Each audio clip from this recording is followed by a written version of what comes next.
What makes Justin the perfect Ryle, and what made Brandon the perfect Atlas? Oh, that's so hard. They both did so good they're so in their good in this movie. roles. Yeah. When Justin said he wanted to play Ryle, I was on board for that. Check out this video that she posted back in January 2023 for the casting announcement. When I first met Justin Baldoni, who is directing the film for It Ends With Us, I immediately wanted him to be Ryle. I just thought that he had what it takes to play that character. Break silence in the circus of It Ends With Us legal drama. And then if you actually go through the articles, they're putting quotes of what they talk to each other. Blake and Colleen is obviously, agreeing with everything and anything Blake was saying, as we know that she's completely controlled by her, as we saw in the first clip. She was lying when she said that Justin wanted to be Ryle. And then we find this old clip, thanks to Pop Diaries, by the way, on TikTok, who exposed another video where she herself had said, I was so excited because Justin was going to be the director, but I had asked him, can you also play Ryle? What a liar you are, Colleen, you liar, just to make Blake happy. Now, this is Colleen's own deposition and what she said. Okay, Blake and Isabella were getting a lot of online hate, and I felt like Justin was posting things, and all the comments on it were about how great he is for talking about DV and all their stuff while we were silent about it. The movie is about DV, you moron. You wrote the book. So he was doing the right thing. He being the director and actor of the movie, if you see any of his interviews, you can't hold that against him, Colleen, that he was actually talking about DV. He was. Unbelievable. And we were being silent. Yeah, that's true. Very silent. And this article in particular was very damaging for me because it made it look like I should have, that I should have written the ending differently.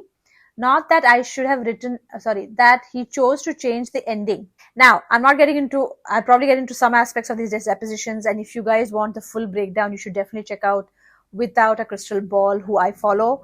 She's given this complete breakdown. But let me just summarize it, okay? Justin basically very clearly explained. Now, this draft, if you see exactly what Justin said, what he was saying, okay, is that Justin and the screenwriter, Christy Hall, did consider not making the change at first.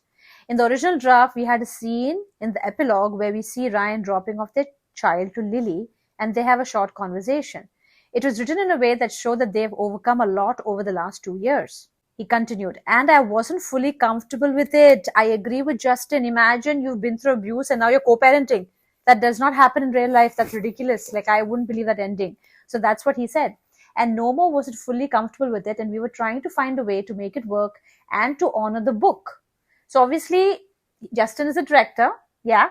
And he wanted to make the movie as realistic as possible. Co-parenting is unreal in situations like this. Okay. It's ridiculous. So to honor the book, but not too much of it was done in such a way in a short window to explain the possible co-parenting, which is true. You can't show Lily hating him and can't stand him, trying to get rid of him, and then immediately at the end they're co-parenting. It doesn't make sense. Baldoni decided that the most appropriate ending for Ryle would be to cut him off entirely, right? And I think at the end, Justin said, I don't want to open up a can of worms and have a conversation about, should a man like Ryle be allowed to co-parent? What's an acceptable amount of work that someone has to do in that situation? Baldoni explained, it was way too much. The director also leaned on actual statistics to bolster their decisions, knowing that the reform is very rarely what actually happens. It's very rare that co-parenting happens at the end of DV. And he wanted us to stay true to the people, to the statistics, to the facts, because that's what a good director does. Yeah, it would be ridiculous to have that ending.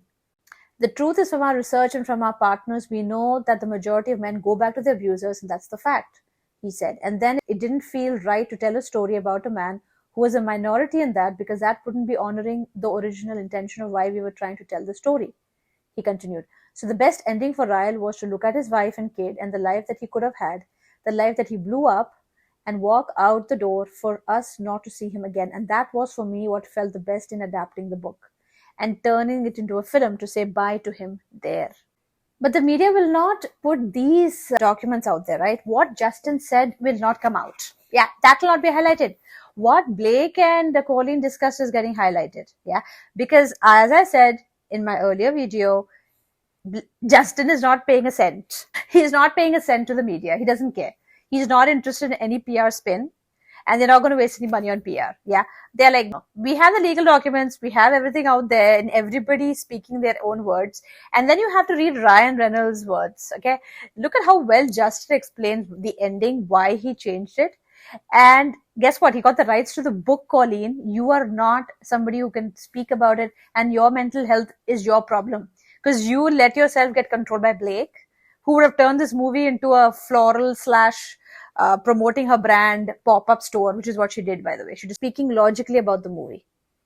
And you guys turned it into a marketing event for Blake.